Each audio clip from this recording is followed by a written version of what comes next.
졸트 고용 보고서가 발표가 되는데 이게 왜 중요하냐면 여러분들도 그걸 들으셨을 거예요. 도지 그 정부 효율부가 그 미국의 공무원을 대거 해고시켰습니다. 그래서 그 해고시켰던 부분들이 아마 이 졸트 고용 보고서에 대입이 될 것 같거든요. 그래서 이제 일단 이런 부분들 때문에 경기 침체도 우려가 되는 거고 이제 트럼프는 이 모든 걸 과정으로 보고 있기 때문에 이 부분에 관한 조치를 트럼프가 하지 않을 가능성은 있습니다. 그래서 이 졸트 보고서 좀 시장에서 굉장히 많이 기다리고 있다고 보시면 되고 또 마침 재무부에서 국채 입찰을 합니다. 국채 입찰을 한 때 마침 국채 금리가 큰 폭으로 하락을 했어요. 그래서 이 모든 시나리오가 약간 우리가 생각했던 게 정말 맞아떨어지네 이런 상황들이 좀 펼쳐지고 있거든요. 그래서 요거 입찰 결과도 좀 눈여겨 보시면 좋을 것 같고 금주에 CPI랑 PPI 발표가 되어 있어요. 지금 그저께 파월은 이제 경기 미국 경기 괜찮다 이렇게 이야기했고 그리고 간밤에 트럼프는 경기 침체는 뭐 감안하겠다 이렇게 이야기를 하고 있는 상황에서 이 CPI와 PPI 발표가 굉장히 중요해질 예정이기 때문에 지금은 우리가 뭐 국내 시장 내에서 뭐 어떤 종목군들을 사야 되나 이런 걸 고민할 때가 아니고 글로벌 증시가 어떻게 환기될 수 있는지 그런 걸 좀 집중을 해봐야 되고요. 그다음에 이게 이제 제가 처음으로 말씀드렸던 이유가 그러면서 이제 암호화폐 시장이 엄청 급격하게 좀 하락을 했습니다. 시세 같이 보겠습니다. 음 간밤에 뉴욕 증시 이제 시작을 하면서 이게 원데이 흐름이거든요. 그때 이제 트럼프발 악재 때문에 또 한 번 급락을 했어요. 그러니까 안 그래도 계단식으로 한 폭 내려왔는데 거기서 또 한 계단이 내려간 거죠. 그래서 지금 79,000달러 선까지 내려온 모습이고 이더리움이 조금 심각해요. 2,000달러 선을 깼습니다. 그래서 1,800까지 또 내려왔거든요. 그러니까 2,000을 겨우겨우 지켜주고 있었는데 1,800달러까지 내려와서 이더리움은 사실 이렇게 되면요. 가격 전체 차트 볼게요. 우리가 이게 지난 불장이고 이더리움 가격은 처참하죠. 지난 불장이고 그리고 요렇게 긴 약세장을 겪었는데 이더리움은 지금 그냥 약세장 가격대까지 왔습니다. 그래서 이 이후에 이제 추가 지지선 테스트를 1,500달러 선까지 보고 있더라고요, 시장에서는. 그래서 그런 부분들도 조금 더 시장의 악재가 될 가능성이 크고요. 10%는 하락을 했죠.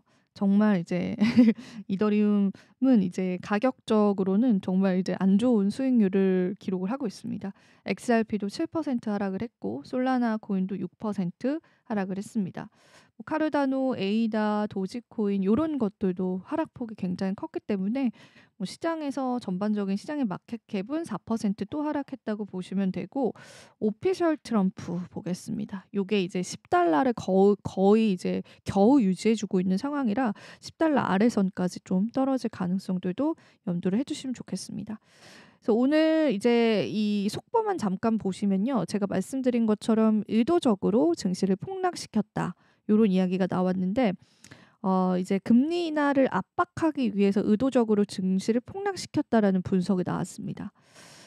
연방준비제도가 이번 증시 하락에 반응해 금리를 낮출 경우 트럼프 행정부는 약 7조 달러의 부채를 갚지 않아도 된다. 이렇게 이야기를 했는데 조금 더 이야기를 풀어서 하자면 지금 국채 금리가 높잖아요.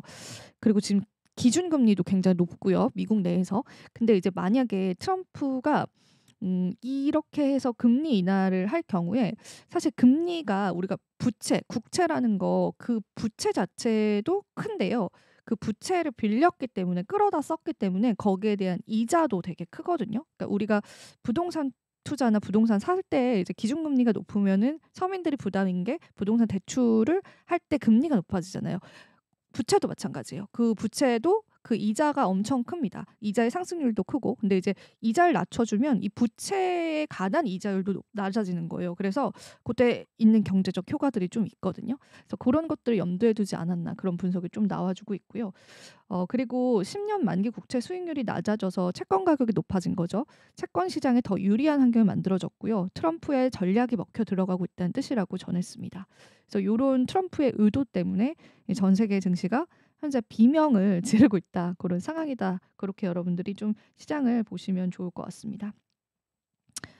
그리고 또 추가적으로 이제 비트코인 소식들 전해졌고 이게 진짜 같이 보면 좋을 것 같은데 아까 이더리움 시세 보여드렸잖아요. 유가랩스의 블록체인 VP가 X를 통해서 시장에서 이더리움의 바닥을 1,500달러로 보는 시각이 많지만 지금이 약세작이라면 저점이 200에서 400달러가 될 것이다라고 전했습니다.